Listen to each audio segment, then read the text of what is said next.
दोस्तों, जब भी मैं डेयरी फार्म्स को विजिट करता हूँ, फार्मर्स के यहाँ कुछ और मिले ना मिले, लेकिन एक चीज जरूर मिलती है, वो है कॉटन सीड केक, जिसको हम कपास की खली भी बोलते हैं।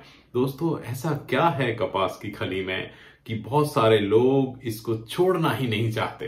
तो आज आप बने रहिएगा मेरे साथ, एक एक चीज डिस्कस करूंगा, इसकी विशेषताएं, इसको किस तरीके से खिलाना है, कैसे खिलाना फायदेमंद होगा और कौन कौन सी सावधानियां आपको रखनी है। उसके पहले मेरी आपसे एक रिक्वेस्ट है, एक सवाल मैं आपसे पूछना चाहता हूं कि कपास की खली या कॉटन सीड केक में मुख्य रूप से कौन सा पोषक तत्व या न्यूट्रिएंट पाया जाता है। आपके सामने जो ऑप्शन है वो पहला है फैट या वसा, दूसरा है प्रोटीन, तीसरा है फाइबर और चौथा है कार्बोहाइड्रेट। तो कमेंट बॉक्स में जाकर दो चीजें जरूर लिखिएगा कि कपास की खली या कॉटन सीड केक को आपके क्षेत्र में, आपके एरिया में क्या बोलते हैं, और दूसरा एक उत्तर दीजिएगा कि मैंने जो ये सवाल पूछा है कि उसमें कौन सा पोषक तत्व मुख्यतः पाया जाता है। दोस्तों, ऐसी क्या खूबी है इस कॉटन सीड केक में कि सालों से लोगों ने इसको अपनाया है और वो छूटता भी नहीं है, जबकि इतने सारे ब्रांड के कैटल फीड अवेलेबल हैं, बहुत सारे कैटल फीड, बहुत सारी चीजें और भी चीजें अवेलेबल हैं मार्केट में।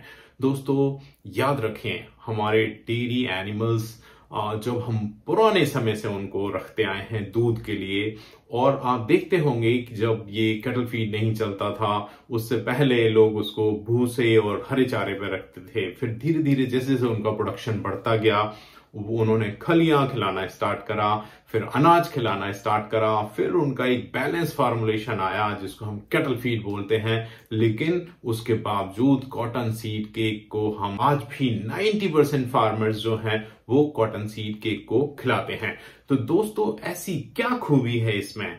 सबसे पहली जो खूबी है वो है ये एनर्जी और प्रोटीन का बहुत अच्छा सोर्स है, क्योंकि इसमें जो प्रोटीन है वो 22% या 22% से लेकर 42% या 42% तक होता है। वो डिपेंड करता है कि कौन सी प्रोसेस से उसको बनाया गया है। और दूसरा ये सोर्स होता है एनर्जी का बहुत अच्छा सोर्स है, क्योंकि इसमें जो फैट है वह भी 4% से लेकर 11% तक होता है। जब तक कि अगर उसको सॉल्वेंट एक्सट्रैक्शन से निकाला जाता है तो उस खली में जो फैट है वो बहुत कम होता है, लेकिन उसी रेशो में प्रोटीन उसका बढ़ जाता है। तो ये ऊर्जा का बहुत अच्छा स्रोत है, ये प्रोटीन का बहुत अच्छा स्रोत है, और साथ में इसकी जो TDN वैल्यू है, जो टोटल डाइजेस्टिबल न्यूट्रिएंट्स इसको बोलते हैं, कितने प्रतिशत इसके जो न्यूट्रिएंट्स हैं वो डाइजेस्ट हो जाते हैं, वो वैल्यू जो है वो 78 है, या 78% तक इसकी TDN वैल्यू होती है। साथ ही साथ में इसमें फास्फोरस जो है वो बहुत अच्छी क्वांटिटी में होता है। जो फास्फोरस है वो रिप्रोडक्टिव सिस्टम को भी अच्छे से मैनेज करता है। तो ये कुछ खूबियां हैं, इनके कारण दूध का जो उत्पादन है बढ़ता है, और स्पेशली जो बफेलो ट्रैक्ट है वहां पे ये काफी बहुत अच्छे से काम करता है, और वहां फैट प्रतिशत के कारण लोग इसको खिलाते हैं। अब इसमें प्रॉब्लम कहां है वो आपको देखना पड़ेगा कि इसकी जो क्वांटिटी है, यदि आप बैलेंस करके खिलाते हैं, सही तरीके से खिलाते हैं, तो डेफिनेटली फायदा होगा। और अगर इसको असंतुलित तरीके से आप खिलाते हैं तो आपको नुकसान भी डेफिनेटली होगा। तो दोस्तों, इसकी जो क्वांटिटी है वो आप याद रखिए, इसको 2 से 3 किलो आप आसानी से खिला सकते हैं एक पशु को प्रतिदिन।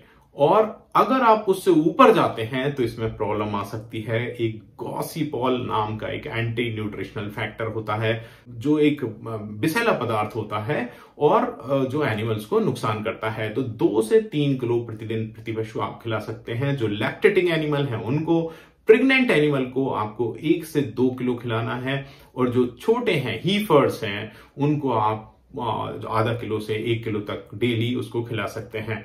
लेकिन उसके साथ आप याद रखिए, इसको हमेशा बैलेंस करिए। आपके अच्छे क्वालिटी के अनाज होने चाहिए उसमें, और एक अच्छी क्वालिटी का मिनरल मिक्सचर, और इनके साथ अगर आप उसको बैलेंस करके खिलाएंगे तो डेफिनेटली उसका फायदा होगा।